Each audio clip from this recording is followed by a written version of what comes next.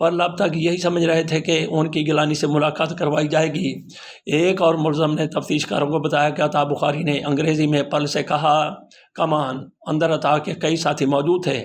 اندر پہنچ کر عطا نے پرل کو حکم دیا کہ سارے کپڑے اتار دیں۔ پرل سے ان کی تمام اشیاء، پرس، موبائل فون، کیمرہ، گھڑی، ٹیپ ریکارڈر، چشمہ، موبائل فون کے 4-5 کارڈ، جوتے اور سٹی بینک کا کریڈٹ کارڈ اور سم وغیرہ لے لی گئیں۔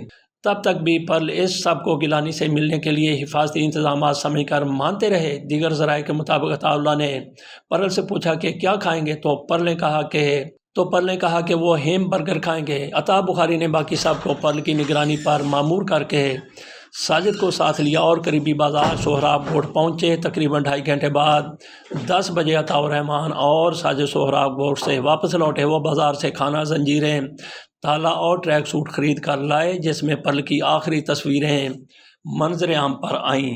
فیاض خان نے انکشاف کیا کہ میرے ہی ہاتھوں گرفتار ہوئے فضل کریم نے مجھے تفتیش کے دوران بتایا کہ پھر انہوں نے پرل کو ٹریک سوٹ پہننے کے لیے دیا تو پرل نے پوچھا کہ ہو کیا رہا ہے۔ اکبر ستار نے جو تھوڑی بہت انگریزی جانتا تھا پرل سے جھوٹ بولا کہ یہ افراد شیخ گیلانی کے آدمی ہیں اور یہ سب کچھ شیخ سے پرل کی ملاقات کے لیے بطور حفاظتی انتظامات کیا جا رہا ہے، اور پرل مان بھی گئے۔ پھر پرل کو زنجیروں سے اور زنجیر کو کمرے میں پڑے کسی گاڑی کے ایک ناکارہ انجن سے باندھ دیا گیا، جس کے بعد عطا الرحمن یہ ہدایت دے کر چلے گئے کہ پرل کا دھیان رکھا جائے۔ جب پرل رات کے کھانے تک رہائش گاہ واپس نہیں پہنچے تو ان کی اہلیہ ماریان اور اسرا پریشان ہوئی اور انہوں نے متعلقہ افراد سے رابطے شروع کیے۔ اس سارے معاملے سے جڑے ایک افسر کے مطابق اسرا نے پہلے رات گئے 2:10 پر کراچی میں امریکی قونصل خانے کے حکام سے رابطہ کرنے کی کوشش کی، مگر کوئی کامیابی نہیں ہوئی۔ آخر کار انہوں نے صبح 6 بجے رینڈل بینٹ سے رابطہ کر کے انہیں پرل کی گمشدگی کے بارے میں بتایا۔ اطلاع ملنے پر قونصل خانے میں تعینات امریکی تحقیقاتی ادارے federal bureau of investigation FBI کے تفتیش کار بھی فوراً ہی معاملے کی تحقیقات میں ملوث ہو گئے۔ پولیس کو گمشدگی کی اطلاع۔ کراچی پولیس کو اطلاع ملنے کے بعد پرل کی گمشدگی کا یہ معاملہ اس وقت سندھ پولیس کی اسپیشل برانچ کے سینئر سپرڈنٹ SP دوست علی بلوچ اور SSP میر زبیر محمود کے سپرد ہوا۔ اسپیشل برانچ تب تک انسداد اغوا کی وارداتوں میں زبردست مہارت حاصل کر چکی تھی۔ یادداشت پر زور ڈالتے ہوئے دوست علی بلوچ نے بتایا کہ مجھے تو رات کوئی 10 بجے کراچی پولیس کے سربراہ طارق جمیل کا فون آیا کہ ذرا یہ معاملہ دیکھ لو۔ میں جب ڈینیل پرل کی رہائش گاہ پہنچا تو وہاں جمیل یوسف اور میر زبیر بھی موجود تھے۔ اس خدشے کے پیش نظر کہ یہ اغوا برائے تاوان کی واردات بھی ہو سکتی ہے، ہم نے ایک علیحدہ فون لائن فوری طور پر اس گھر میں لگوا دی کہ اگر تاوان کی وصولی کے لیے ملزمان رابطہ کریں تو سراغ لگایا جا سکے۔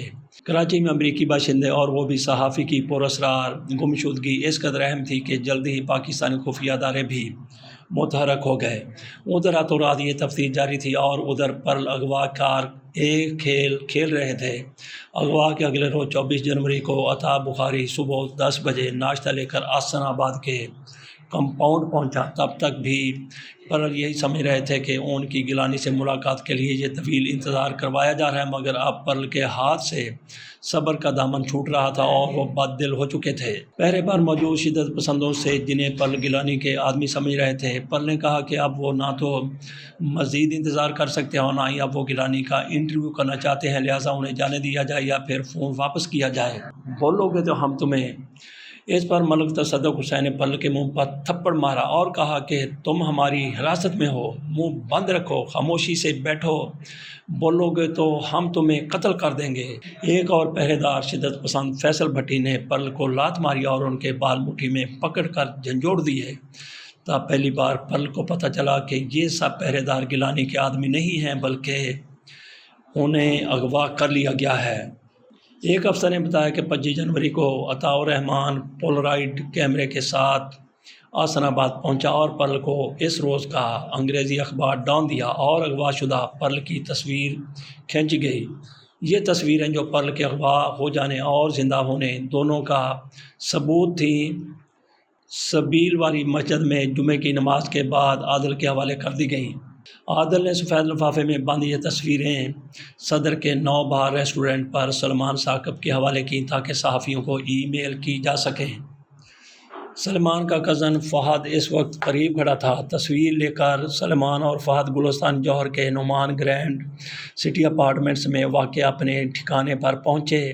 ایک افسر نے بتایا کہ تبھی عمر شیخ نے دونوں کو فون کر کے کہا کہ یہی وقت ہے کہ صحافیوں کو ای میل بھیج دی جائیں۔ سلمان اور فہد دونوں فوراً ہی شارع فیصل کے جوگی کمپیوٹر سپر اسٹور پہنچے، جہاں سے انہوں نے کینن کا پرنٹر اور ہیولٹ پیکارڈ کا سکینر ان پیسوں سے خریدا جو عمر شیخ نے جانے سے پہلے دونوں کو دیے تھے۔ واپس گلستان جوہر کے نعمان گرینڈ سٹی اپارٹمنٹس کے ٹھکانے پر پہنچ کر دونوں نے تصویریں سکین کر کے فلاپی پر سیو کر لی۔ تصویریں سائز میں بہت بڑی تھیں اور انٹرنیٹ کی سپیڈ بہت کم ہونے کی وجہ سے دونوں تصویریں اسی روز نہیں بھیج سکے۔ بالآخر ہفتے کی شام انٹرنیٹ کیفے سے تصویریں اور مطالبات پر مبنی ای میل kidnappersguy@hotmail.com کے ای میل ایڈریس سے بھیج دی گئی۔ چاروں تصویروں پر مبنی ای میل کی سبجیکٹ لائن تھی: امریکی CIA کا افسر ہماری حراست میں ہے۔ ای میل میں لکھا گیا تھا کہ قومی تحریک بحالی خود مختاری پاکستان نے CIA کے افسر ڈینیل پرل کو حراست میں لے لیا ہے اور امریکی اخبار وال اسٹریٹ جرنل کے صحافی کا روپ دھارے ہوئے تھا۔ اگر امریکہ مسٹر پرل کی رہائی چاہتا ہے تو مبینہ طور پر جتنے بھی پاکستانی FBI کی حراست میں ہیں انہیں وکلاء اور اہلیہ خانہ تک رسائی دی جائے۔ جتنے بھی پاکستانی کیوبا میں حراست میں ہیں انہیں وطن واپس بھیجا جائے اور یہاں ان پر مقدمہ چلایا جائے۔ افغانستان کے سفیر ملا ضعیف کو بھی واپس پاکستان بھیجا جائے اور کوئی الزامات ہیں تو پاکستان ان سے نمٹے۔ اس ای میل کے آتے ہی کراچی سے واشنگٹن تک دنیا بھر میں سنسنی پھیل گئی۔ اسی اثنا میں ایک رات پرل نے اغوا کاروں کی حراست سے بھاگنے کی کوشش بھی کی۔ گرفتار ہونے والے ایک ملزم نے تفتیش کاروں کو بتایا کہ پرل بیت الخلاء جانے کے بہانے عمارت کے ایک حصے سے باہر نکل کر دوسرے حصے میں گئے۔ ایک کھلے ہوئے پانی کے ٹینک کے قریب انہوں نے پہرے دار اکبر ستار کو پانی کے ٹینک میں دھکا دے دیا اور خود بھاگ کر تقریباً 6 فٹ اونچی دیوار عبور کرنے کی کوشش کی تاکہ نکل بھاگیں۔ پرل مدد کے لیے چلائے مگر آس پاس صرف ایک مدرسہ تھا اور وہ بھی اس وقت ویران تھا۔ چیخ و پکار سن کر باقی پہرے دار جاگ گئے اور مزمل، تصدق، فضل کریم سب پرل کی طرف بھاگے۔ اکبر بھی ٹینک سے نکلا اور سب نے مل کر فرار ہوتے پرل کو دوبارہ دبوچ لیا۔ اندر لے جا کر انہوں نے پرل کو پستول کے بٹ مارے، تشدد کیا، ان کے ہاتھ پشت پر باندھے اور منہ میں کپڑا ٹھونس دیا گیا۔ 28 جنوری کو عمر شیخ کی ہدایت پر عادل نے پرل کی مزید تصویریں 9 بہار ہوٹل پر ہی سلمان کو دیں۔ عمر شیخ نے یہ تصویریں سلمان کو ای میل کرنے کی ہدایت کی۔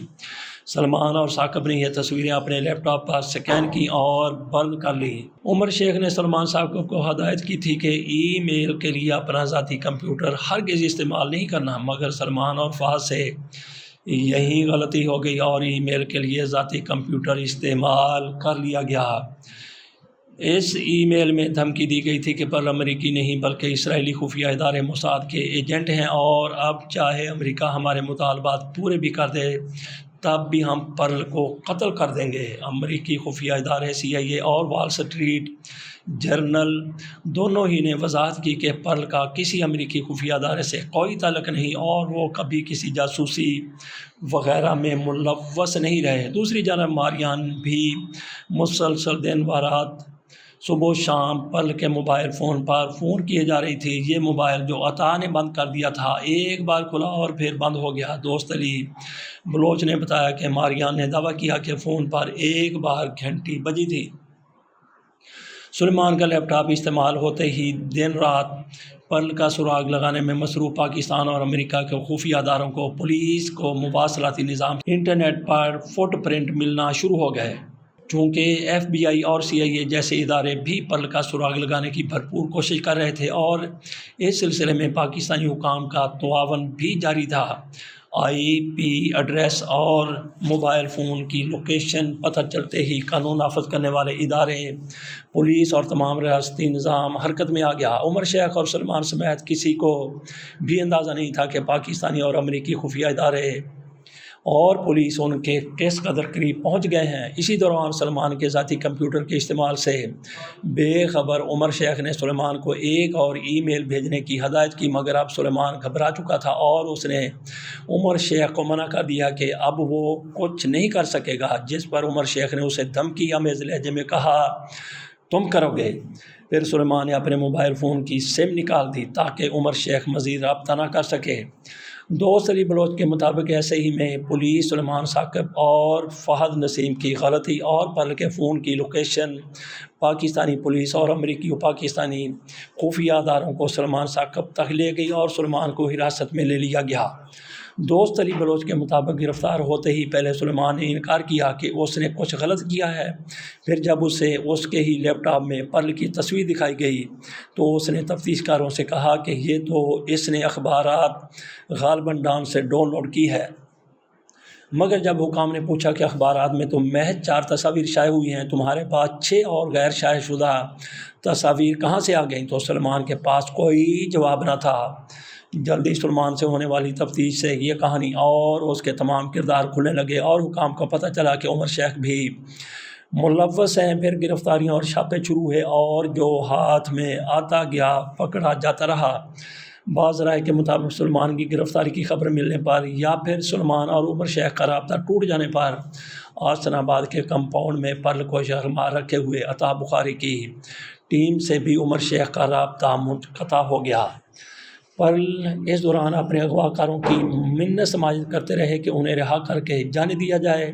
ایسے میں عطا نے فضل کریم سے صلاح مشورہ کیا کہ اب آگے کیا کرنا چاہیے۔ فیاض خان کے مطابق فضل کریم نے سیٹھ سعود میمن سے رہنمائی چاہی۔ سعود جو الرشید ٹرسٹ کے مالی مددگار سمجھے جاتے تھے، کراچی میں القاعدہ کے ارکان سے رابطے میں تھے۔ سعود نے عطا اور فضل کریم کو بتایا کہ پاکستان میں پوشیدہ القاعدہ کے ارکان پرل کے معاملے میں دلچسپی رکھتے ہیں۔ سعود کا کہنا تھا کہ اب جب کہ عمر شیخ کا کوئی پتہ نہیں چل رہا تھا تو پرل کو القاعدہ ارکان کے حوالے کر دیا جائے، اس طرح پرل کا معاملہ بھی نمٹ جائے گا اور ممکن ہے کہ القاعدہ اس کے صلے میں لشکر جنگجوی کی مالی مدد بھی کر دے۔ خفیہ اداروں سے منسلک ایک ذریعے نے آف دا ریکارڈ گفتگو میں اشارہ دیا کہ سعود میمن نے شاید القاعدہ ارکان سے سودے بازی کی کہ وہ $50,000 کے عوض پرل کو القاعدہ کے حوالے کر سکتے ہیں، لیکن سعود میمن نے عطا الرحمان بخاری اور فضل کریم کو یہ رقم محض $10,000 بتائی۔ پیسے ملے یا نہیں ملے، کتنے ملے، اس بارے میں کوئی ذریعہ یا افسر یقین سے کچھ نہیں کہہ سکتا۔ مالی لین دین کے حقائق کچھ بھی ہوں، قتل سے متعلق حکام کی تفتیش کہتی ہے کہ القاعدہ کے اعلیٰ ترین رہنما سیف العدل نے اس سلسلے میں القاعدہ کے تیسرے بڑے رہنما خالد شیخ محمد سے رابطہ کیا۔ سیف العدل القاعدہ کے سینئر رہنما ہیں اور امریکہ نے خود سیف کی گرفتاری پر $50 لاکھ انعام مقرر کر رکھا تھا۔ سیف العدل نے القاعدہ رہنما خالد شیخ محمد کو بتایا کہ پرل جن کے یرغمالی ہیں انہیں نہیں معلوم کہ اب پرل کے ساتھ کیا کیا جائے، تو اب یہ عناصر سعود میمن اور عطا بخاری وغیرہ جاننا چاہتے ہیں کہ اگر ہماری القاعدہ کوئی دلچسپی ہو تو سیف العدل کی اس تجویز پر امریکہ کو سبق سکھانے پر مائل خالد شیخ محمد پرل کے قتل پر آمادہ ہو گئے۔ پرل کے قتل کے تقریباً 1 برس بعد 1 مارچ 2003 کو خالد شیخ محمد کو پاکستان سے گرفتار کر کے کیوبا میں قائم گوانتانامو بے کے امریکی حراستی مرکز میں منتقل کر دیا گیا۔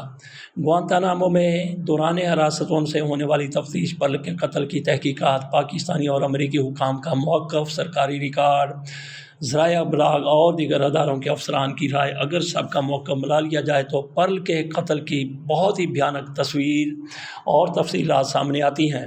امریکی و پاکستانی حکام ہو یا خود شدت پسند، سب کا اس بات پر اختلاف ہے کہ پرل اغوا کے کتنے دن بعد قتل کیے گئے۔ یہ مدت 4 سے 10 روز تک بتائی جاتی ہے۔ خالد کا کہنا ہے کہ انہیں پتہ تھا کہ جب بھی وہ گرفتار ہوں گے انہیں سزائے موت دی جائے گی، تو پھر وہ اپنے ہاتھوں پر خون دیکھ کر موت کی سزا پانا چاہتے تھے۔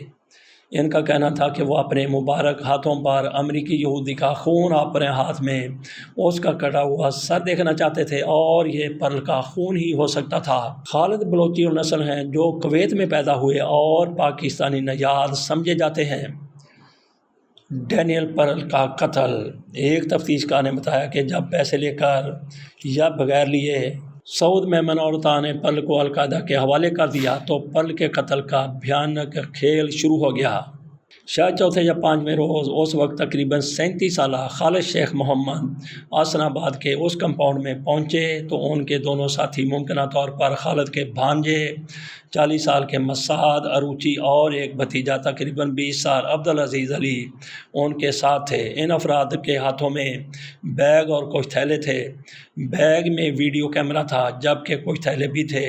خالد نے وہاں موجود لوگوں سے خود کو مختار کے نام سے متعارف کروایا۔ ان کے سامان میں کپڑے میں لپٹے ہوئے 2 خنجر اور ایک بگدہ شامل تھا۔ انہیں دیکھ کر عطا نے وہاں موجود اپنے تمام ساتھیوں سے کہا، اب یہ جو کریں کرنے دینا۔ خالد اور ساتھیوں نے آتے ہی پرل کی ویڈیو بنانا شروع کر دی۔ خالد کا بھانجا اروچی ان سے انگریزی میں گفتگو کر رہا تھا۔ گفتگو میں انہوں نے پرل کو کوئی اشارہ نہیں دیا کہ وہ اس کو قتل کرنا چاہتے ہیں۔ انہوں نے پرل کو ایک تحریر دی کہ وہ کیمرے کے سامنے یہ پڑھ دیں۔ اس دن تک پرل کی شے بڑی ہوئی تھی اور وہ کمزور دکھائی دے رہے تھے۔ پرل نے وہ تحریر پڑھنی شروع کی۔ ایک پہرے دار نے بتایا آنے والے 3 میں سے ایک نے پرل سے کسی اور زبان میں بات کی جو عربی یا انگریزی نہیں تھی، شاید عبرانی زبان تھی، جس سے سن کر پرل مطمئن نظر آئے۔ پھر ان سب نے نماز پڑھی اور عطا بخاری یہ کہہ کر چلا گیا کہ یہ کچھ کرنے آئے ہیں، جو یہ کریں کرنے دینا۔ فضل کریم نے بتایا کہ عربوں خالد اور ان کے ساتھیوں نے بتایا کہ وہ پرل کو قتل کرنے آئے ہیں۔ انہوں نے پرل کے ہاتھ پشت پر باندھ دیے اور آنکھوں پر پٹی باندھ دی۔ پھر انہوں نے پرل کو بائیں پہلو سے زمین پر خالد نے کپڑے میں لپٹے خنجر اور بگدہ نکالا اور پرل کو بالوں سے پکڑ کر فضل کریم اور مزمل جو وہاں موجود تھے انہوں نے پرل کو ٹانگوں اور کولوں سے پکڑا۔ عبدالعزیز نے ویڈیو کیمرہ آن کر کے ویڈیو بنانا شروع کر دی جبکہ مسعد اروچی نے پرل کو نیچے دبا رکھا تھا۔ پرل انہیں انٹرویو دے کر بظاہر کسی حد تک مطمئن ہو چکے تھے اور انہوں نے اپنے ساتھ اتنا سب کچھ ہونے پر بالکل مزاحمت نہیں کی۔ خالد نے اچانک خنجر سے پرل کا گلا کاٹ دیا۔ یہ دیکھ کر مزمل کی حالت غیر ہونے لگی۔ خالد نے چلا کر زور سے مزمل کو ڈانٹا اور اس کمرے سے نکال دیا۔ ایک اور پہرے دار تصدق حسین کو بھی کمرے سے نکال دیا گیا۔ اب عطا کے ساتھیوں میں صرف فضل کریم اور سراج کمرے میں رہ گئے تھے۔ خالد نے اپنی توجہ پھر پرل کی جانب کی مگر تب ہی ایک اور صورتحال پیدا ہو گئی اور وہ یہ معلوم نہیں کہ کیمرہ آن بھی تھا یا نہیں۔ حکام کا خیال ہے کہ خالد کے ساتھی عبدالعزیز علی سے قتل کی یہ بھیانک واردات ریکارڈ نہیں ہو پا رہی تھی۔ خالد نے چیخ کر اسے بھی ڈانٹا تو وہ جیسے چونک کر ہوش میں آیا۔ خالد نے FBI کو بتایا کہ علی نے کیمرہ ہی نہیں کھولا تھا۔ خالد نے اب ویڈیو کے لیے ایک بار پھر قتل کی نقل کی۔ پھر اس کے بعد ان پہرے داروں نے فرش دھو کر خون صاف کیا اور پرل کے قاتلوں نے وہی نماز پڑھ کر سجدہ کیا جہاں ابھی انہوں نے پرل کا سر تن سے جدا کر دیا تھا۔ نماز کے بعد خالد اور ان کے دونوں ساتھی خنجر اور بگدہ، کیمرہ اور اسلحہ ساتھ لے کر وہاں سے چلے گئے۔ قتل کی ویڈیو۔ SP فیاض خان کے مطابق امریکی صحافی ڈینیل پرل کے اس بھیانک قتل کی حقیقت ابھی تک دنیا کے سامنے کھلی نہیں تھی اور ان کے بعد ان کو ذبح کرنے کی یہ ویڈیو بھی ایک قیمتی شے تھی۔ یہ ویڈیو بھی ساری دنیا خصوصاً حکام اور مغربی ذرائع ابلاغ کی دلچسپی کے لیے بہت ہی خاص اور قیمتی چیز ہو سکتی تھی۔ کئی دن بعد عطا کے ساتھی شاہد اور فضل کریم یہ ویڈیو بیچنے کے خیال سے آن لائن نیوز ایجنسی کے اس وقت ایڈیٹر عبدالخالق علی تک پہنچے تاکہ عالمی ذرائع ابلاغ کو ویڈیو بیچ سکیں۔ پرل کی کہانی کے لیے رابطہ کرنے پر عبدالخالق علی نے مجھے بتایا کہ اپنی خبریں دینے کے لیے شدت پسند تنظیم جیش محمد کا کارکن شاہد میرے پاس آیا تھا۔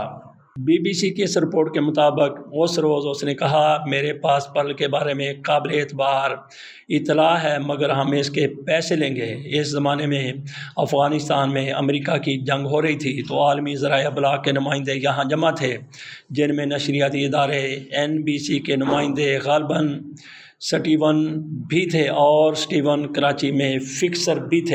عبد الخالق علی کہتے ہیں کہ ہم نے اسٹیون کو بتایا کہ پرل کے بارے میں قابل اعتبار ثبوت ہیں، مگر جو دے رہے ہیں وہ پیسے مانگ رہے ہیں۔ اسٹیون نے کہا ٹھیک ہے، اگر کوئی مسلمہ ثبوت ہے تو ہم پیسے دے سکتے ہیں۔ ہم نے شاہد کو کہا کہ لاؤ کیا اطلاع ہے، تو شاہد اور فضل کریم ایک سی ڈی لے کر آئے، مگر اس وقت تک پاکستان میں کمپیوٹر اتنے عام اور جدید نہیں تھے کہ سی ڈی دیکھی جا سکے۔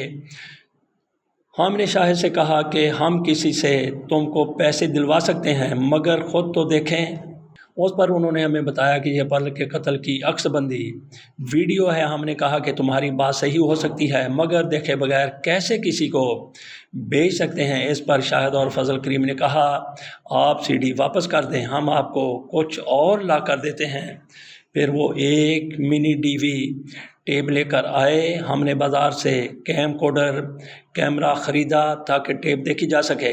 پھر میں نے اپنے اسلام آباد میں ایڈیٹر سہیل اقبال کو بتایا۔ سہیل نے چیف ایڈیٹر محسن بیگ کو بتایا جو امریکہ میں تھے اور پہلے ہی اپنے کسی ذاتی معاملے میں ایف بی آئی ان سے کچھ پوچھ گچھ کر رہی تھی۔ محسن کو یہ موقع غنیمت لگا اور انہوں نے ایف بی آئی حکام کو بتایا کہ وہ پرل کی تفتیش میں امریکہ کی مدد کر سکتے ہیں، جس پر ایف بی آئی نے کراچی میں ہمارے دفتر کی نگرانی شروع کر دی۔ بہرحال محسن نے مجھ سے کہا ٹیپ نشریاتی ادارے سے CNN والے لے لیں، مگر دینے کے لیے کراچی کے شیرٹن ہوٹل جانا ہوگا۔ ہم نے کسی اور مقام کی فرمائش کی تو محسن سمیت سب نے اصرار کیا کہ شیرٹن ہوٹل ہی جانا ہوگا۔ جب میں ٹیپ لے کر وہاں پہنچا تو وہاں امریکی خفیہ ادارے کے اہلکار بھرے تھے۔ ہم ٹیپ انہیں CNN کی ٹیم دے کر آ گئے۔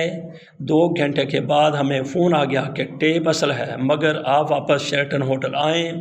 وہاں پہنچے تو پاکستانی اور امریکی اداروں کے حکام، پولیس افسران اور بہت سے لوگ موجود تھے۔